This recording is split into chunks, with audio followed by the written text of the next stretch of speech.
Good day and welcome to the GEFLive series here in Viet Nam at the GEF Assembly. We're broadcasting live on the Connect for Climate Facebook page. My name is Max Edkins and we've got a great run of interviews all day long as well as tomorrow and the day after. So right over to you two. We have the great pleasure of having Sunny Verghese join us today. Sunny is the founder and CEO of Olam International. Thank you for joining us. And the interview will be conducted by Jeff Lean. Thank you for joining us again, Jeff. And Jeff has a rich history of environmental journalism, and I'm sure he'll quiz you on a number of issues. So over to you. Thank you very much. Thank you. Sunny, you wrote recently that, you asked recently, what's the point of business unless it can do good, or unless it does good? Yes. Now, I don't think a lot of people would think that that's how a businessman's mind works. Right. But does it and should it? Yeah. Firstly, should it? Yeah. Absolutely. Yeah. Does it? I'm not so sure. My business. So should I repeat it? Sorry. Very good. Okay. So should it? Absolutely. Does it? I'm not so sure. My business is in the crosshairs of all the major intractable challenges that face us as a society. We are a leading global agribusiness. Yes. So issues of food production on a sustainable basis, food that is affordable, food that is adequate from a nutrition standpoint, water security, energy security, climate change and greenhouse gas emissions are all inextricably linked to food production systems. Yes. So we account for about 25% of the world's greenhouse gas emissions. Not you personally, but The global agricultural sector, the food system. The food system also accounts for roughly 71% of all freshwater withdrawals. Gosh, yes. The food system accounts for 80% of all the world's deforestation. Gosh. And I'm convinced that the global food and agricultural production system is broken. Yeah. And as an industry participant, Yeah. we cannot sit idly by and be a bystander. We've got to get in and get involved in ushering in a more sustainable food production system. Is this something you've always felt, or have you come to this conviction quite recently? I have to confess, I'm 58 years old. Until the age of 45, I was blissfully unaware of all of these interlock causes and interlinkages, because I don't think I have environmental intelligence. There are 8 intelligences. God in his infinite wisdom has given us all 1 or 2 of them, not all the 8 of them. The last intelligence that has been identified is environmental intelligence. But I'm just fortunate that my wife and my kids are born with environmental intelligence. Yeah. And my road to Damascus moment was through the eyes of my children. Yes. And they told me, what is the purpose of all of this overwhelming effort? We got a lot of influence in terms of being in 70 countries, dealing with 4.7 million farmers, employing about 76,000 people. And all of the effort and hard work, they said, should also leave the planet a better place for all of us who are going to inherit this. And that is when my eyes opened up. And I started investigating and studying and understanding what all these nexus means. And now I would say that I've improved my sensibility on environmental intelligence and therefore able to move my company and my colleagues towards contributing to solving the problem. And that was not the case in the past.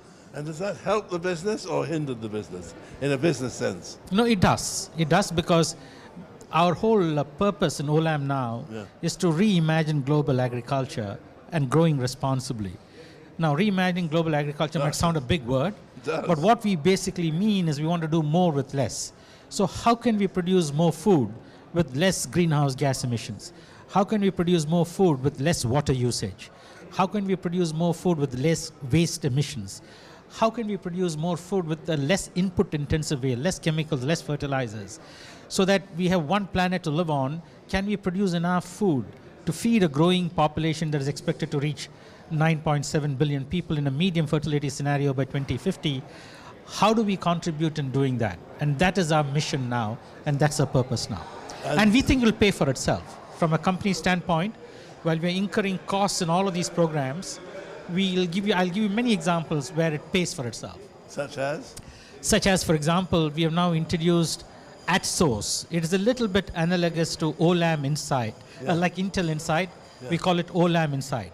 So to all our customers who buy any raw material or ingredient from us, agricultural raw materials or ingredients from us, we embed a sustainability chip in all of those offerings, products or services. And our customers, and we brand it at source. We call it at source. Yeah. And our customers across 3 sustainability topics: people, planet, and livelihoods. 12 sustainability issues, 80 sustainability indicators.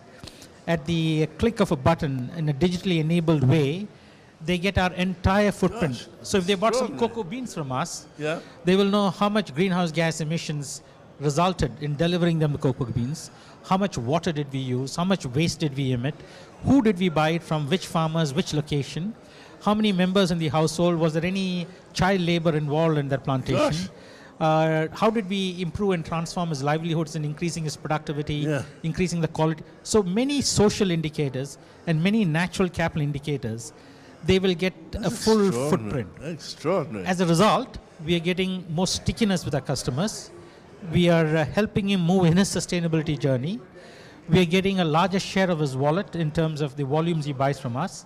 And we are getting pricing premium because at the end of the day, a commodity that I sell, he has very low switching costs if he buys from a competitor. Yes. But by embedding all these solutions and services, Yes. he's not able to get it from anywhere else. So sustainably pays for itself. I'll give you one more example. In April of this year, we launched a $500 million US sustainability financing round. Yes.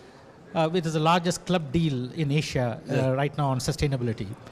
So Sustainalytics, a third-party verifier, Ashora, looks at our sustainability footprint on 50 indicators. Yes. Every year measures it and reports to the consortium of 17 banks that are provided as a sustainability financing. And as we improve our sustainability footprint, our borrowing costs keep coming down. So this is a direct example of doing well and doing good and doing well at the same time. That's very So I think exciting. sustainably pays for itself. And is this proving infectious among other food businesses, or are you still very much a pioneer? I think after a long time, sustainability is an idea in the private sector whose time has now come. Yeah. 5 years ago, if you had asked me this question, it would have been an emphatic no. Yeah. Today, I think the sensibility is changing. We are at a tipping point in terms of businesses believing now that beyond long-term value creation for our continuing shareholders. In fact, even to create long-term value for our continuing shareholders, if you have a low sustainability posture or predisposition or orientation, we are going to be exposed to idiosyncratic tail sustainability risks that can actually put us out of business. Yes, of course. So even if your ambition is to create long-term value for your continuing shareholders, the only path to that long-term value is through the road of sustainability. Yes. So more and more private sector is now realizing the fact and coming along now in becoming more sustainable. And do events like this help, or why'd you come here? It's a long way from. Yeah, no, absolutely. Events like this help. Yeah. But I'm coming here wearing 2 hats. Yeah. One is as the founder and CEO of Olam, Yeah. but also as chair for the World Business Council for Sustainable Development. Oh, really? Excellent. The World Business Council for Sustainable Development is an well, yes. organization of about 200 companies. Yeah, yeah. It's a CEO-led coalition. And one of the 5 systems that we want to change, system transformation, one of the 5 systems is food, land, and water because of its importance in building a more sustainable world. So coming here, wearing both these hats, I'm able to link up with the public sector, with the multilateral agencies, developmental agencies, because I passionately believe that we can only change the world if 5 or 6 things happen. Firstly, we have to be the change that we want to see in others. If we believe water is precious or carbon is precious, we have to behave in that way. So I've stopped brushing with my teeth, my tap running, or shaving with my tap running, because now I know that I have to take some individual actions to change. Second, my company has to change, and all our companies have to change. If we change and our companies don't change, we're not going to change. Thirdly, not only do companies and individuals have to change, the whole sector has to change. The global agribusiness sector in my case, or the energy sector in the oil company's case, or the pharma sector, or the automobile sector. Whole sectors have to come together to pool that collective insights and expertise to change. But fourthly, civil society and NGOs treat private sector with suspicion. And private sector see them also with suspicion. Now, if we do not come together in a broader coalition to really have public-private plural society partnerships, we cannot change the world. And finally, governments and policymakers have to come together and provide enabling policy. For example, price carbon. Yeah. Anything that is free, we're going to use indiscriminately. If carbon is free, we're going to pollute indiscriminately. They also have to come to the party. So a forum like the GEF Assembly is a great place to build this consensus that we need broader collaborations or coalitions across individuals, companies, sectors, civil society, and government to come together if you want to really change the world. Otherwise, we will not be able to change the world. And the GEF has a convening power to make that happen. GEF has real convening power to make that happen. Yeah. Because much of the research that is required to have this multi-stakeholder collaboration will be supported by GEF kind of initiatives. Yes. And there are many things in the pipeline that along the sidelines of the GEF, we are trying to build broad coalition and support. In, for example, the Sustainable Rice Platform is a fantastic platform because rice, as you know, half the world's population depend on rice. Yes. It also accounts for 20% of all the calories that is consumed, but is the most polluting agricultural and food crop because of its methane emissions. 55% of the agricultural emissions in Thailand, of all emissions in Thailand, is because of rice cultivation. So we have to find ways of producing rice. And if the world population is going to grow up by another 2.2 billion to 9.7 billion, most of that growth in population is going to happen in Asia and Africa, which are rice consuming. Exactly. And if you had to produce more rice at the same carbon intensity that we have now, or the same water intensity that we have now, it is not a sustainable way of producing it.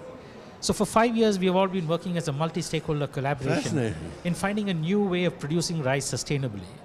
And GEF, for us, would be the catalyst to at least reach out to 1 million farmers, because we have to do these things at scale. There are so many good things happening in pockets, tiny pockets, but they're not at scale to make a system change. So we need programs that operate at scale that can make a real system change. And that is what we're trying to do in this sidelines of the GEF meeting. Well, thank you, Sunny. That's absolutely fascinating. What a wonderful interview. Thank you very much. Thank you. Thank you, Jeff. Thank you very much.